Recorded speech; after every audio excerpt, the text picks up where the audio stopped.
Welcome to the Writer's Life. Take two. Welcome to the Writer's Life, a place where we get the sights, sounds, smells, tastes of my particular writer's life, where you get the wet blanket truth if you're a journalist. Thank God I just toy with it.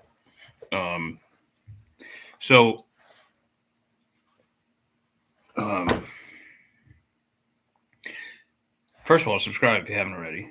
I'm doing this to my eyes because I was outside working and allergies are killing me. Punch the like button and subscribe or tap the bell for notifications so you don't miss out on one single exciting fucking video. Look at Vietnam money. What's this? 5,000 baht or dong rather? Dong. You said dong. It's probably like a nickel. Anyway, or to get you a full beer in Vietnam.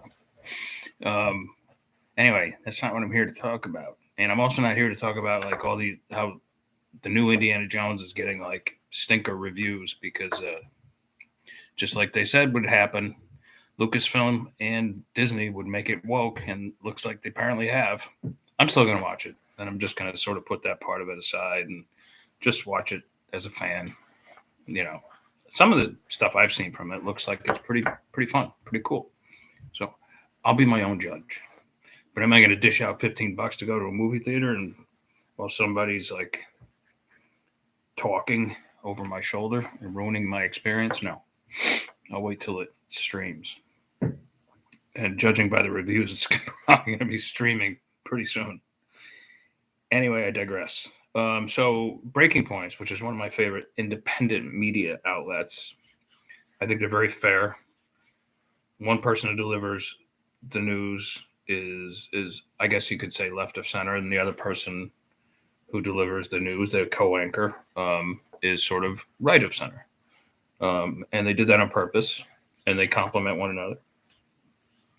And you get like a fair and balanced newscast. Remember back when Fox News was supposed to be fair and balanced? They're not anymore. You know, now they're, I don't know what they are now. I don't watch them, so I don't know. But anyway, any more than I watch MSNBC or CBS or any of those mainstream, you know, paid by big pharma organizations. Anyway, but this is about the news, and Breaking Points reported that the new well, let's just say the new equivalent of the Chat GPT type thing, the new AI that's coming from Google will offer. Now, don't like quote me on this. Do your own research because I just got this news from one of their short videos, and I don't know what it's called. I don't know when it's going to be released or if it's already released, this new AI from Google, but it's going to offer like links to stories, news stories, but no matter what news story you're searching for, it's going to give you a really detailed, real-time, fluid summary of that news story. So if you can get that at the tip of your fingers, who the hell needs to go to a local newspaper, you know, that's already old and or turn on the local television news? You know, I mean, basically, I'm guessing all you're going to have to do is just say, give me the real-time news in Albany, New York, or give me the real-time news in Florence, Italy. Give me the real-time news in Cairo, Egypt. You see where I'm going with this. You know, it only makes sense, too, that this is happening. You know, so why pay for a subscription to, like, the Wall Street Journal or pay a subscription to the local Times Union newspaper, which sucks anyway?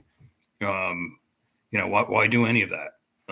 There's just no need when you can get it for free, and it's even more detailed and more real time and more accurate, therefore. You know, I hate to say all this stuff because, like, I have friends who are reporters, and, you know, I just kind of feel almost a little bit lucky that I'm on the fiction side of things where this would be an impossibility, this type of thing.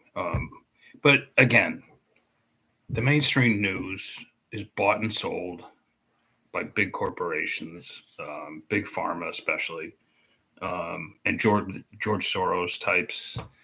George Soros, I believe, is an evil man. I believe he's bent on the destruction of the United States of America, um, along with some of these other corporate creeps. And I don't mind saying that out loud, you know, for the record. He really is like a truly evil, like like in that Marvel comic type vein, like the evil man plotting plotting the destruction of humanity because he likes it and he's a billionaire. He can do it. But anyway, aside from that, um,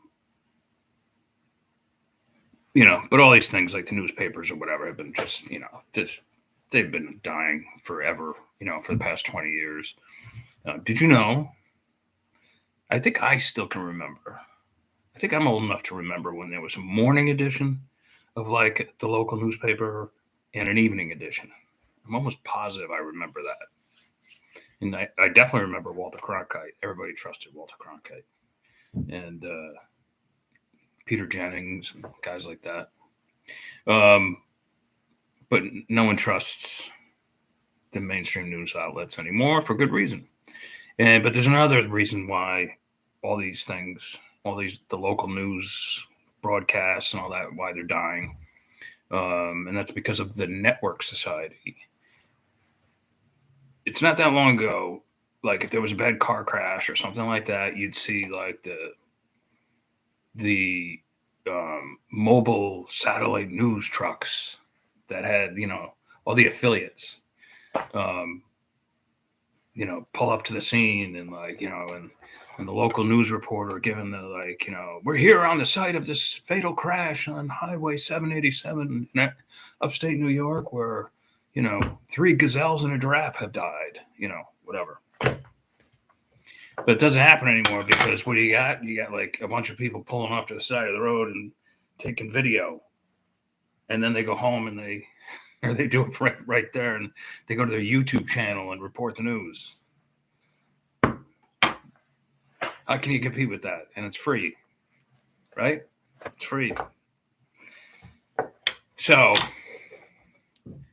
and like it's not all that different from what's happening in in fiction world. The whole big castle, the whole big traditional castle is collapsing. They're down to like 4 publishers now. When I started out, there was like 150. Um, you know,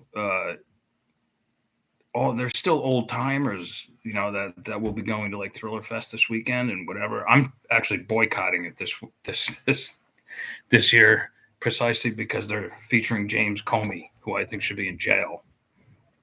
But that's for another story. That's just my personal opinion. Anyway, but I like ITW. I think they're great organization. They've been very good to me, obviously, so I can't complain about them. But I also don't want to be in New York City right now. It's very expensive. I blew a ton of money getting to and getting back from Egypt, and on top of it, I had to buy new brakes yesterday, so that cost $500 too. So anyway, I'm always bitching about money. God, maybe I'm cheap. I don't know. I hope I'm not cheap. I hope I'm generous. I know I should be more generous with my time, for sure. Anyway, why do I get off on these tangents? Anyway, the network society, yeah. So like citizen journalism is taking over, and that's a good thing in a way, but it's a bad thing if you've majored in journalism in college and you want to try to get a job at a newspaper, whatever. There's probably always going to be newspapers, but they're not. The only way you're going to be able to make a living from them is if like you have family money or you marry somebody who's got a really good job. And the only way you're going to make it as a fiction writer is to start your own publishing company and to publish independently. It's the only way you can, and to get paid once a month. It's the only way you're going to make it. That I particularly am happy for because, like I started on publishing a new title today called The Killer. It's been edited and it's ready to go. Now the cover's being made now. So there'll be another story that I'll be putting out next week. And then I have another full novel, another full Steve Jobs 60,000 word novel called The Plumber. That's just been edited, and I need to get a cover for that, and that'll be ready to go.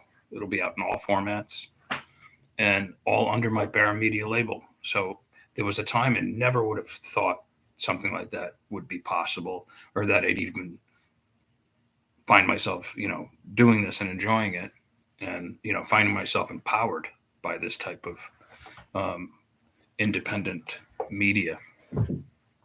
But there you have it. So I don't know precisely what the future holds with this new Google thing, the new Google AI. But from what Breaking Points say, and like I said, do your own research, look up Breaking Points. You'll be able to get the news. If what they say is true, this could spell absolute doom for newspapers, local news outlets, and even mainstream news outlets. All right. I came to you on a Saturday because I wasn't able to come to you yesterday because I was just overwhelmed with work. All right, but I will come to you guys probably tomorrow. Tomorrow's Sunday, but it's Memorial Day weekend, so I might not be coming to you till Monday. We shall see. We shall see. We shall see. All right, I hope you're all having a great weekend. The weather's great thus far. Enjoy yourself. All right, I'll catch you guys hopefully tomorrow or Sunday, God willing. And ciao, ciao.